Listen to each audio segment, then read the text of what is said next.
Assalamualaikum warahmatullahi wabarakatuh. Alhamdulillahi ala nikmatin iman wal islam. Alhamdulillahilladzi anzala ilainal Qur'an. Alhamdulillahilladzi ja'alana min ummati Rasulillahi sallallahu alaihi wasallam. Alhamdulillahi ala sihhati wal afiyah, adh-dhahirati wal batinah, wallahiqatid dunyawiyah wal ukhrawiyah. Ashhadu an la ilaha illallah wahdahu la syarikalah wa ashhadu anna Muhammadan abduhu wa rasuluh la nabiyya wa rasula ba'dah. Allahumma salli ala sayyidina Muhammad wa ala alihi wa sahbihi ajma'in wa man tabi'ahum bi ihsan wa da'a bi da'watihim ila yaumil qiyamah, amma ba'd. Faqad qala Allah ta'ala fi kitabihil karim, a'udzu billahi minasy syaithanir rajim. Qul in kuntum tuhibbunallaha fattabi'uni yuhibbukumullahu wa yaghfir lakum dzunubakum wallahu ghafurur rahim. Wa qala an-nabiyyu sallallahu alaihi wasallam, kullu ummati yadkhulunal jannah illa man aba. Qila wa may ya'ba ya Rasulullah, wa man ata'ani dakhulal jannah wa man aswani faqad aba.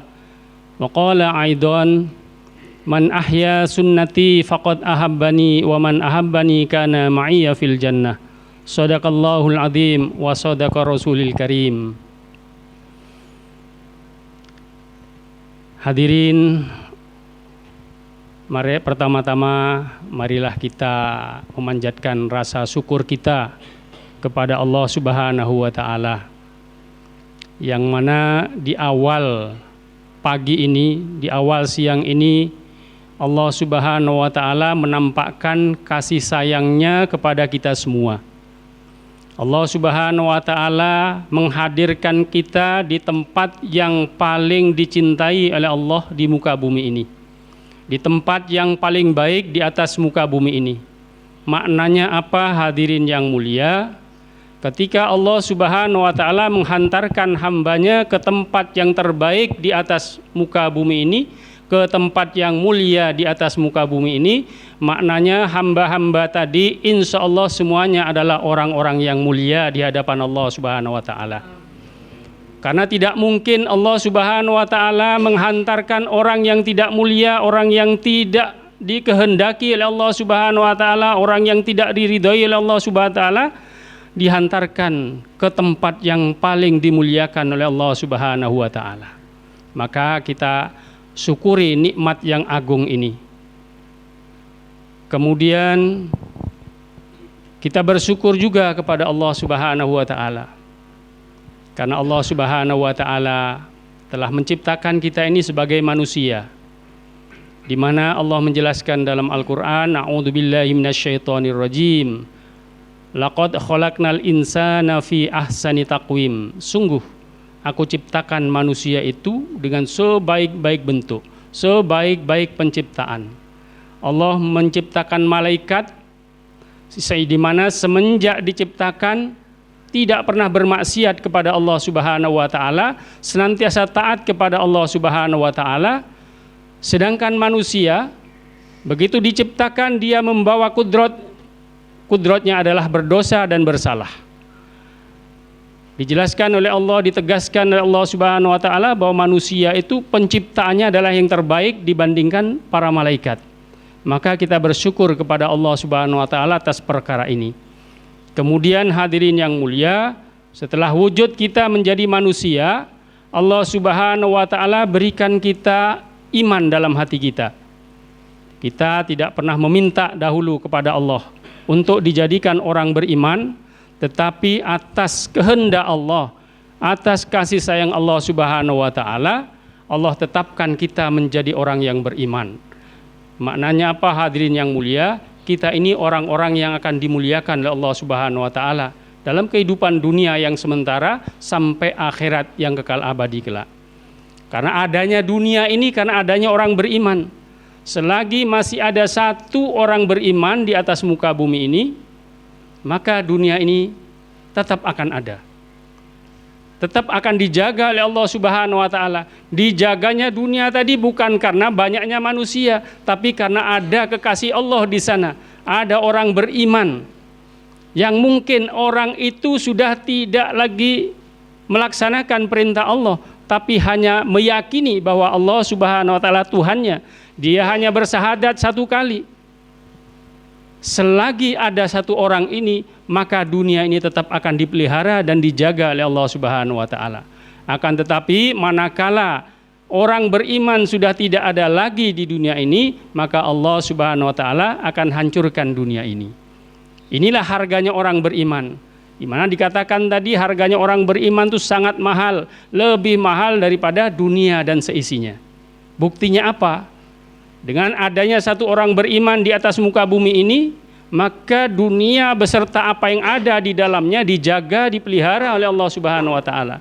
Begitu orang beriman tadi diambil oleh Allah Subhanahu wa taala, maka dihancurkanlah dunia ini. Maka kita syukuri nikmat iman dan Islam yang ada dalam hati kita ini dengan senantiasa mengucapkan alhamdulillahi ala nikmatin iman wal Islam, yaitu kita ucapkan bersyukur kepada Allah. Ulama mengatakan bahwa dengan mensyukuri nikmat iman ini, 1 tahun malaikat tidak selesai-selesai mencatat pahalanya karena mensyukuri nikmat iman itu. Mari kita sama-sama mengucapkan alhamdulillahi ala nikmatin iman wal Islam. Hadirin yang dirahmati Allah Subhanahu wa taala. Mari kita berfikir dengan hati yang jernih, dengan hati yang bersih, dengan fikir yang bersih, bahwa seluruh gerak-gerik kita ini dikendalikan oleh Allah Subhanahu wa taala. Bapak-bapak berada di tempat ini juga karena Allah Subhanahu wa taala, bukan karena makhluknya Allah Subhanahu wa taala. Makhluk tidak punya kuasa atas makhluknya, tetapi Allah Subhanahu wa taala yang mengatur seluruh gerak-gerik manusia. Hadirin yang dirahmati Allah Subhanahu wa taala, dengan keyakinan yang benar kepada Allah Subhanahu wa taala, maka akan timbul keyakinan dalam hati kita ini bahwa kita berada di tempat ini karena kasih sayang Allah Subhanahu wa taala. Allah Subhanahu wa taala hendak memuliakan kita semua. Bapak-bapak dihantarkan ke tempat ini bukan karena makhluknya Allah, bukan karena aparat dan lain sebagainya, tetapi karena Allah Subhanahu wa taala sayang dengan bapak-bapak yang ada di sini, dengan saudara-saudara kami di sini. Maka jadikan tempat ini sebagai darul islah, tempat perbaikan, perbaikan iman, perbaikan keyakinan, perbaikan amal, perbaikan ketakwaan. Dimanapun tempatnya kita berada, apabila dalam hati kita ini ada iman yang betul kepada Allah, ada keyakinan yang benar kepada Allah, ada ketakwaan yang benar kepada Allah, maka dijamin pasti dan pasti dia akan mulia dimanapun dia berada. Dan sebaliknya hadirin yang mulia, siapapun kita, dimanapun kita berada, setinggi apapun pangkat jabatan dan kekuasaan yang kita miliki, apabila tidak ada iman dalam hatinya, tidak ada keyakinan yang betul kepada Allah, tidak ada takwa yang benar kepada Allah, maka sungguhnya dia tidak ada gunanya di atas muka bumi ini. Mudah-mudahan kita ini termasuk orang yang diberikan ketakwaan, diberikan iman dan keyakinan yang betul Allah Subhanahu wa taala. Jamaah yang mulia, Allah Subhanahu wa taala menciptakan 2 kehidupan, yaitu kehidupan dunia dan kehidupan akhirat. Kita di dunia ini sebentar saja. Kata Nabi, umur umatku itu antara 60 sampai 70 tahun saja. Lebih dari itu bonus. Jadi umur kita, perjalanan kita di dunia ini hanya 60-70 tahun, itu sebentar saja. Tetapi kehidupan di akhirat itu, 1 hari di dalam kehidupan akhirat sama dengan 1000 tahun kehidupan kita di dunia ini. Kalau hari ini kita di tahun 2000 ini berarti baru 2 hari sekian detik, sekian menit kehidupan akhirat. Begitu lamanya kehidupan akhirat itu. Jadi Allah menciptakan 2 kehidupan, dunia dan akhirat. Di dunia ini Allah memberikan 2 jalan dan 2 usaha. Sedangkan di akhirat Allah menciptakan 2 tempat. Di dunia ini Allah memberikan 2 usaha, yaitu usaha yang membawa kita ke surga dan usaha yang mengajak kita ke neraka. Allah memberikan dua jalan, jalan menuju surga dan jalan menuju neraka. Di akhirat tempatnya ada dua disiapkan untuk manusia, yaitu surga dan neraka. Dunia ini diciptakan oleh Allah Subhanahu wa taala untuk menguji manusia, siapa di antara sekian miliar manusia itu yang pantas dijadikan kekasih-kekasihnya dan siapa yang tidak pantas untuk dijadikan kekasihnya. Orang-orang yang pantas dijadikan kekasih Allah Subhanahu wa taala maka akan ditempatkan di tempat yang mulia, yaitu di jannah, di surga Allah Subhanahu wa taala. Dan sebaliknya jemaah yang mulia, orang-orang yang tidak pantas untuk dijadikan kekasih Allah maka dia akan dimasukkan dalam neraka. Dunia ini diciptakan oleh Allah sifatnya sementara saja. Satu saat pasti akan dihancurkan. Namun demikian, walaupun dunia ini sifatnya sementara, akan sangat menentukan bagi perjalanan hidup kita yang teramat panjang di akhirat. Satu kehidupan yang ada awal tapi tidak ada akhirnya. Hari inilah penentuannya.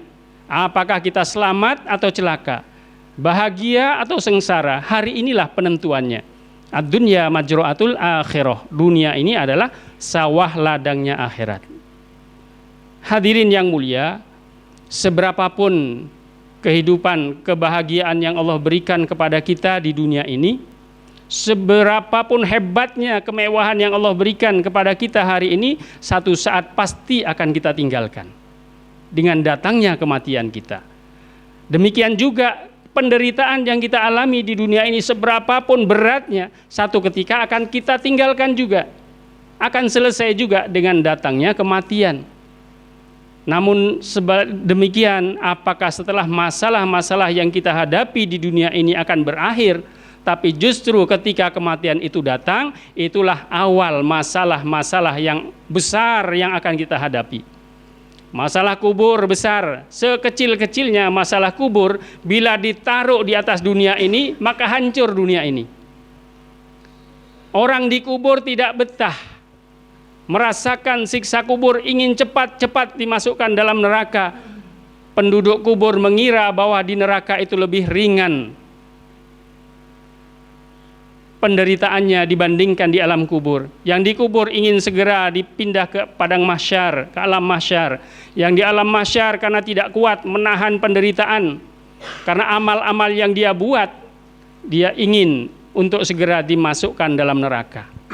Tetapi hadirin yang mulia, orang-orang beriman ketika hidup di dunia, seluruh hidupnya dihabiskan untuk taat kepada Allah Subhanahu wa taala. Ketika dia bersalah kepada Allah dan kepada manusia, dia segera bertaubat karena Allah Subhanahu wa taala Maha luas rahmatnya. La taqnatu mir rahmatillah. Janganlah kamu berputus asa. Ini Allah sendiri yang menegaskan dalam Al-Qur'an. Janganlah kamu berputus asa atas rahmatku. Hadirin yang mulia, rahmat Allah itu lebih luas daripada murkanya. Ketika kita mau niat berbuat baik, maka dicatat satu perbuatan baik.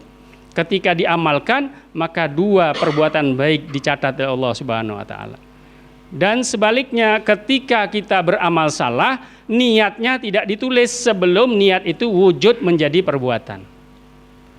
Jadi hadirin yang mulia, dunia ini walaupun sifatnya sementara sangat menentukan untuk kehidupan yang teramat panjang. Maka kita ini bagaimana mengoreksi diri kita, mengevaluasi hati kita ini untuk bisa berjalan dengan hati-hati di atas permukaan bumi ini. Semua orang pernah bersalah. Hanya Nabi dan Rasul saja yang tidak pernah bersalah, karena kesalahan Nabi dan Rasul langsung dikoreksi saat itu oleh Allah Subhanahu wa taala. Apakah Rasulullah SAW tidak pernah bersalah? Pernah bersalah. Tetapi kesalahan itu langsung diluruskan oleh Allah Subhanahu wa taala. Di surat Abasa wa Tawalla. Di sana Rasulullah SAW mengharapkan tamu agung yang datang.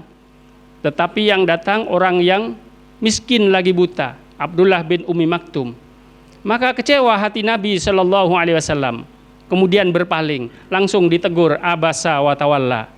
Kenapa kamu bermuka masam? Apakah karena yang datang kepadamu itu adalah orang miskin lagi buta?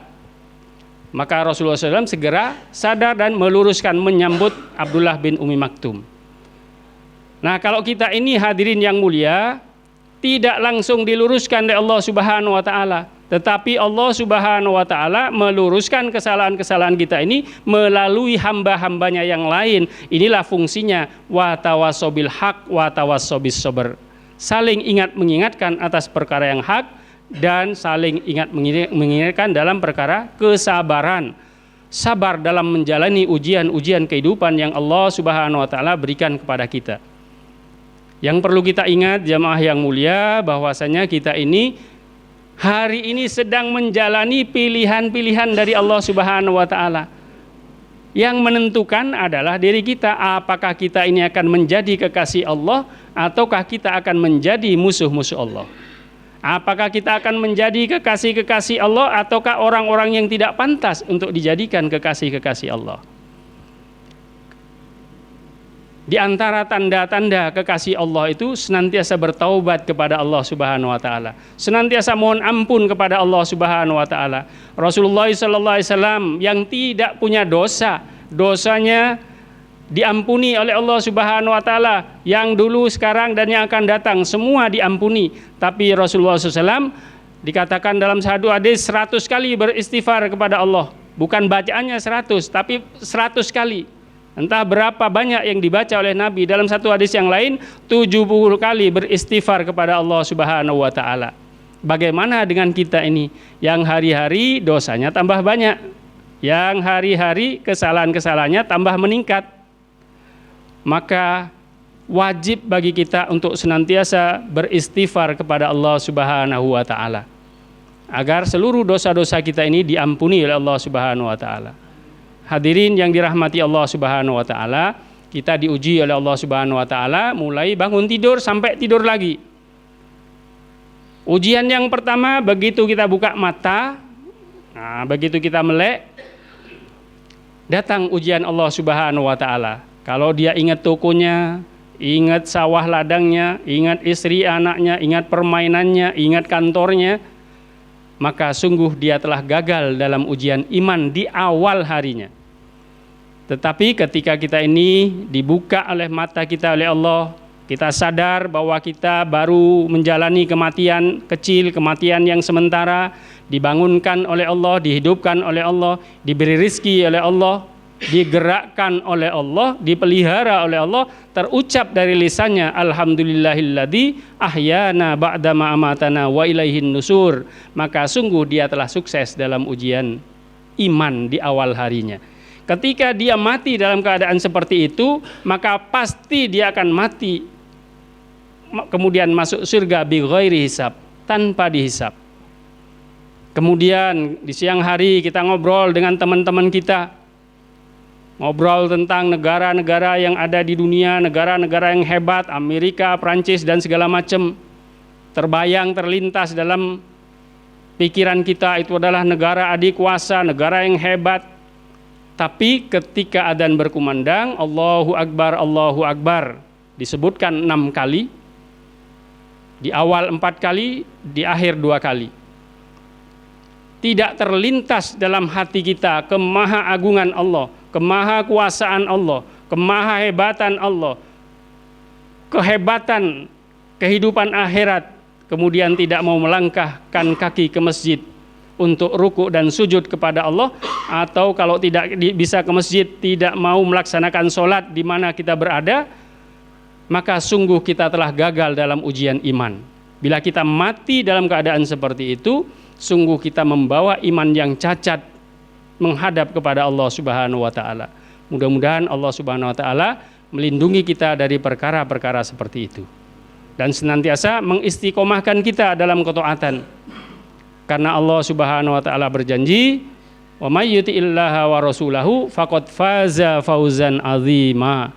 Barang siapa taat kepada Allah dan Rasulnya, maksudnya taat kepada Allah mengikuti cara Nabi sallallahu alaihi wasallam dalam mentaati Allah, maka janji Allah faqad faza fauzan 'azima. Ketika Allah menegaskan dengan kata faqad ini, janjinya sungguh-sungguh. Bukan kayak kita insyaallah. Ya, tapi sungguh-sungguh. Allah akan memberikan kebahagiaan yang agung. Agungnya seperti apa ketika Allah memberikan hadiah itu? Seorang bupati memberikan hadiah 10 juta mungkin sudah besar bagi seorang bupati. Gubernur memberikan hadiah 50 juta, mungkin bagi seorang gubernur memberi hadiah kepada pegawainya atau pada orang lain 50 juta itu sudah besar. Presiden memberikan hadiah 100 juta, mungkin bagi seorang presiden memberikan seseorang hadiah 100 juta itu sudah besar. Kemudian bagaimana kalau yang menjanjikan itu yang menciptakan bupati, yang menciptakan gubernur, yang menciptakan presiden, yang menciptakan langit dan bumi beserta apa yang ada di dalamnya, menjanjikan fauzan azima, kebahagiaan yang agung, yang besar. Maka dikatakan oleh ulama, Nabi SAW menjelaskan, kebahagiaan yang akan diberikan kepada orang yang taat kepada Allah dan Rasulnya di dunia dan di akhirat, dalam kehidupan dunia dan di akhirat, yaitu mala ainur ra'at wala udunun sami'at wala khatara ala qalbi basar. Tidak pernah dilihat oleh mata, tidak pernah didengar oleh telinga, tidak pernah terlintas dalam hati kita tentang kenikmatan itu, saking besarnya. Untuk mendapatkan itu semua hanya ada dua perkara saja, yaitu taat kepada Allah, ikut cara Rasulullah SAW. Hadirin yang mulia, dengan cara ini Allah akan mengampuni dosa-dosa kita. Karena ini janji Allah Subhanahu wa taala sendiri yang mengatur segala kehidupan kita, maha mengetahui kehidupan kita. Allah Subhanahu wa taala berfirman, "Qul in kuntum tuhibbunallah fattabi'uni yuhibbukumullahu wa yaghfir lakum dzunubakum." Katakanlah wahai Muhammad, kalau kamu mencintai Allah, fattabi'uni, ikutilah aku, ikutilah Rasulullah. Yuhibbukumullahu wa yaghfir lakum dzunubakum, maka Allah akan mencintaimu. Datang cintaan Allah dulu. Kalau kita mengikuti orang yang dicintai Allah, maka Allah akan mencintai kita. Setelah Allah mencintai kita, maka seluruh dosa-dosa kita akan diampuni oleh Allah Subhanahu wa taala. Tidak mungkin Allah mencintai orang yang banyak dosanya. Tidak mungkin orang ya Allah mencintai, Allah yang Maha Suci mencintai orang-orang yang banyak dosanya. Maka setelah kita ittiba kepada Nabi, dosa-dosa kita diampuni, kemudian kita dicintai oleh Allah Subhanahu wa taala. Mudah-mudahan Allah beri taufik kepada kita semua untuk bisa taat kepada Allah dan ikut cara Rasulullah, sehingga kita ini menjadi kekasih-kekasih Allah yang berhak dimuliakan dalam surganya. Hadirin yang dirahmati Allah Subhanahu wa taala, ujian iman yang terakhir ketika menjelang sakaratul mautnya. Ketika seseorang menjelang sakaratul maut ini, ujian yang paling berat, di sanalah penentuan akhir kehidupan kita. Apakah kita akan berangkat kepada Allah sebagai hambanya yang beriman, ataukah kita akan menghadap kepada Allah sebagai hambanya yang tidak beriman. Nabi Ibrahim alaihissalam, Nabi Musa alaihissalam ditanya ketika ruhnya dicabut oleh Allah Subhanahu wa taala, "Wahai Musa, bagaimana rasanya mati?" Maka Nabi Musa alaihissalam mengatakan, seperti binatang atau kambing hidup-hidup yang dikuliti, yang kulitnya dikelupas. Kambingnya masih hidup, kulitnya dikelupas. Seperti itulah rasanya sakaratul maut itu. Kemudian Nabi Ibrahim alaihissalam ditanya, "Wahai Ibrahim, bagaimana rasanya mati?" Maka Nabi Ibrahim menjawab, seperti besi yang panas ditusukkan kemudian dicabut dengan keras. Kalau Sayyidina Ali mengatakan bahwa sakitnya sakaratul maut itu lebih sakit daripada 1000 kali bacokan pedang. Mereka adalah kekasih-kekasih Allah. Nabi Ibrahim Khalilullah, Nabi Musa Kalimullah. Rasulullah SAW namanya bersanding dengan Allah. Ketika sakaratul maut, beliau juga merasakan kepayahan. Sayyidina Aisyah menjelaskan, ketika menjelang sakaratul maut, Rasulullah SAW berkeringat, kemudian tangannya dicelupkan dalam satu bejana berisi air, kemudian diletakkan di keningnya seraya berdoa, "Ya Allah, lindungi aku dari sakitnya sakaratul maut." Ini kekasih-kekasih Allah jamaah yang mulia. Dosa-dosanya telah diampuni, semua amalnya telah diterima oleh Allah Subhanahu wa taala, masih merasakan payah dalam sakaratul mautnya. Bagaimana dengan kita yang hari-hari maksiatnya semakin banyak, dosa-dosanya semakin berkembang? Tidakkah hari ini waktu kita untuk bertaubat sungguh-sungguh kepada Allah Subhanahu wa taala? Karena tidak ada jaminan setelah majelis ini kita masih ada di atas muka bumi ini. Waktu kita bukan sehari semalam, hadirin yang mulia. Jadi umur kita ini bukan sehari semalam, terlalu lama. Usia kita ini hanya ada di antara dua hembusan nafas kita. Dihirup atau dikeluarkan, disitulah umur kita berada.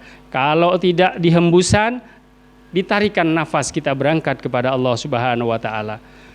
Maka marilah kita sama-sama jangan sia-siakan hembusan dan tarikan nafas kita ini dengan perkara yang sia-sia, tapi perbanyak zikir kepada Allah Subhanahu wa taala, sehingga ketika Allah cabut kita, apakah dalam hembusannya atau tarikannya, kita akan berangkat kepada Allah Subhanahu wa taala dengan membawa asmanya yang agung.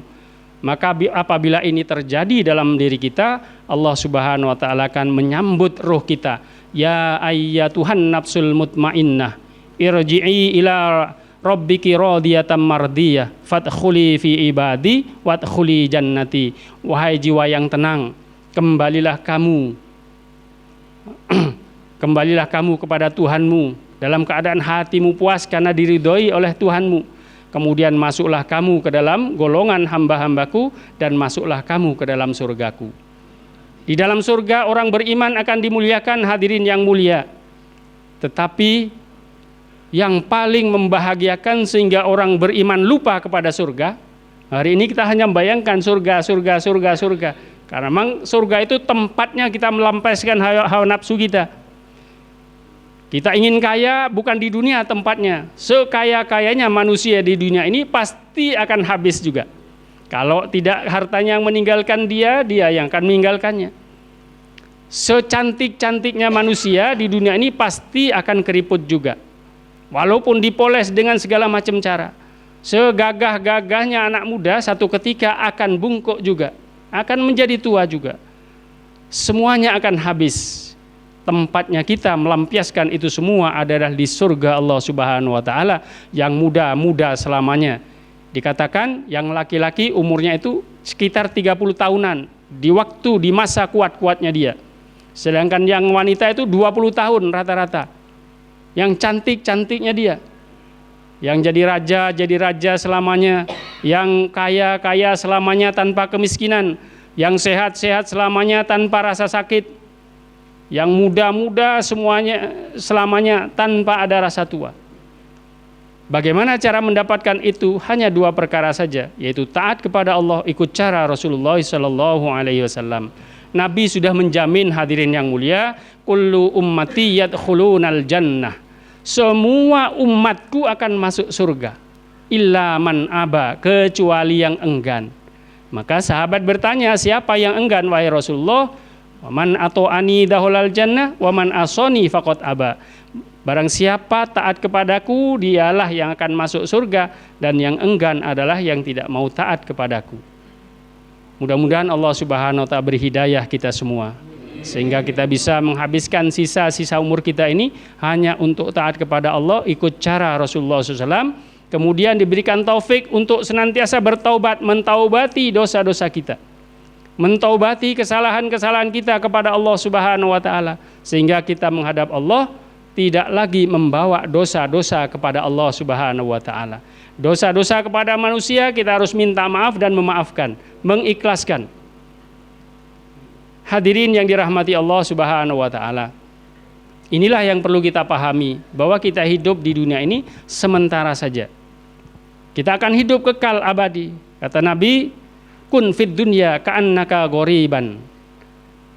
Jadilah kamu di dunia ini seperti ghoriban, orang asing yang sedang dalam perjalanan, yang sedang transit di satu stasiun. Kalau kita terlena dengan stasiun itu, dengan terminal itu, kita habiskan di terminal itu, maka tujuan kita ini tidak akan pernah sampai. Maka lupakan tempat-tempat transit tadi, pandang tujuan kita mencari ridha Allah, tujuan kita surga Allah, berjumpa dengan Allah di dalam surga. Satu perkara yang akan melupakan orang-orang beriman yang sudah asik ribuan tahun di dalam surga ketika Allah Subhanahu wa taala menampakkan wajahnya kepada ahli surga.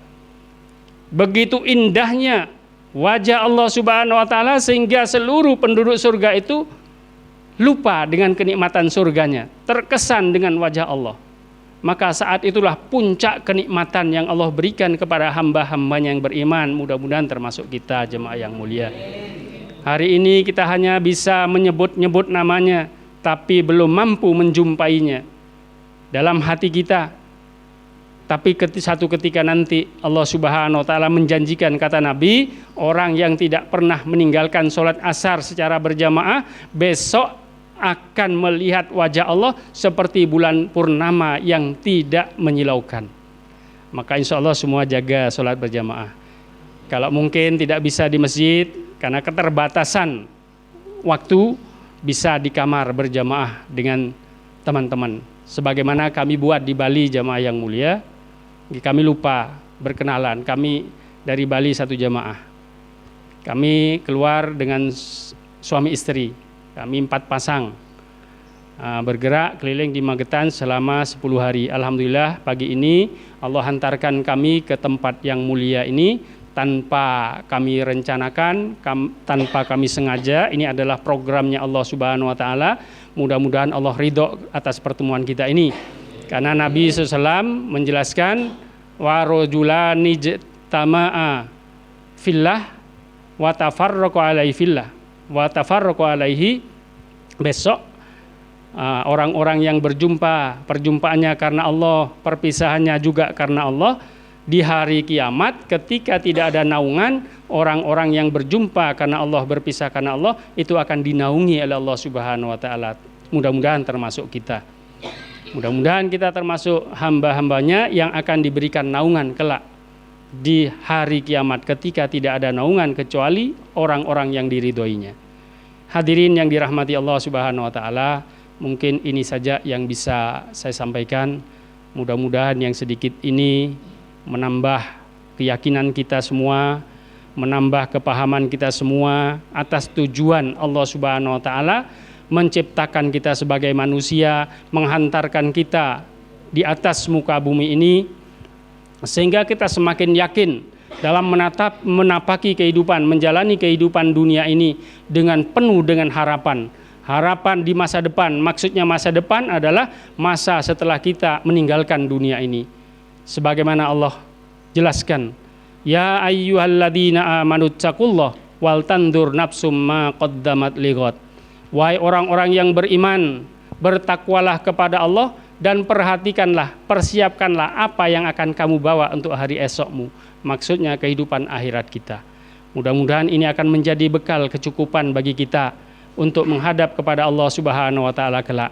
Sehingga ini akan menjadi saksi, ini akan di-setel ulang oleh Allah Subhanahu wa taala.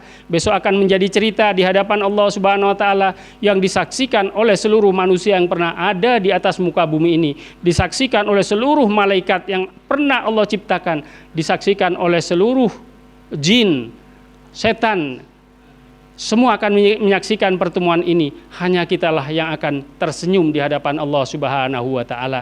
Karena hari ini Allah telah menghendaki kita duduk di tempat yang mulia, ngerasanin, membicarakan tentang Allah Subhanahu wa taala, berharap ridha Allah Subhanahu wa taala, berharap Allah perbaiki keyakinan kita, iman kita, amal-amal kita, sehingga nanti kita menghadap kepada Allah membawa iman yang diridhoi, membawa amal yang diterima oleh Allah Subhanahu wa taala. Mudah-mudahan bapak-bapak, saudara-saudara kami di sini bisa istiqomah dalam ketaatan, ditingkatkan ketakwaannya sehingga ketika lulus dari Darul Islah ini semakin baik kehidupannya, baik itu kehidupan dunianya maupun kehidupan akhiratnya.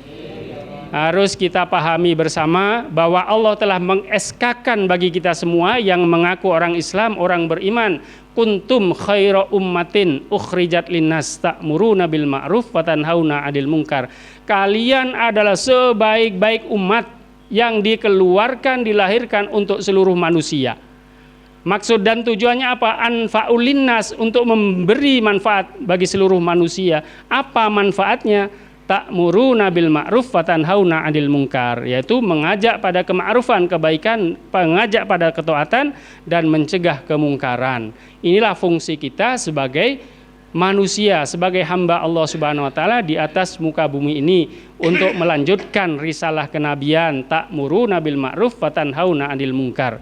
Mudah-mudahan nanti bapak-bapak lulus dari sini menjadi dai-dainya Allah Subhanahu wa taala, yang akan membawa hidayah, yang akan menyebarkan hidayah ke seluruh alam. Mungkin ini saja yang bisa saya sampaikan, kurang lebihnya saya mohon maaf dan saya mohon ampun kepada Allah Subhanahu wa taala. Semoga Allah berikan kepahaman kepada kita semua, kemudian diberikan kemampuan untuk bisa amal dan juga menyampaikannya. Mari kita sama-sama tutup kekurangannya dengan kafarah majelis. Subhanakallahumma bihamdika asyhadu an la ilaha illa anta astaghfiruka wa atubu ilaik. Wassalamualaikum warahmatullahi wabarakatuh. Alhamdulillah, hadirin dimuliakan oleh Allah SWT. Kita telah saja mendengarkan nasihat-nasihat agama. Mugi-mugi apa yang beliau sampaikan kita bisa memetik hikmahnya, mengambil pelajaran, sehingga kita semakin hari semakin baik, mati dalam keadaan baik, husnul khotimah, amin ya rabbal alamin. Juga terima kasih kepada para rombongan yang telah sudi datang ke tempat ini, juga kepada Pak Abdul Aziz, Pak Sudarmono selaku pembina kita. Alhamdulillah sebab kerjasama beliau yang baik terselenggara acara ini. Mudah-mudahan keberkahan Allah turunkan kepada kita semua di sini, amin ya rabbal alamin. Salatullah salamullah ala taha rasulillah, salatullah salamullah ala yasin habibillah, salatullah salamullah ala taha rasulillah, salatullah salamullah ala yasin habibillah, salatullah salamullah ala taha rasulillah, salatullah salamullah ala yasin habibillah, salatullah salamullah sallallahu alaihi wasallam. Allahumma shalli wa sallim wa barik alaihi.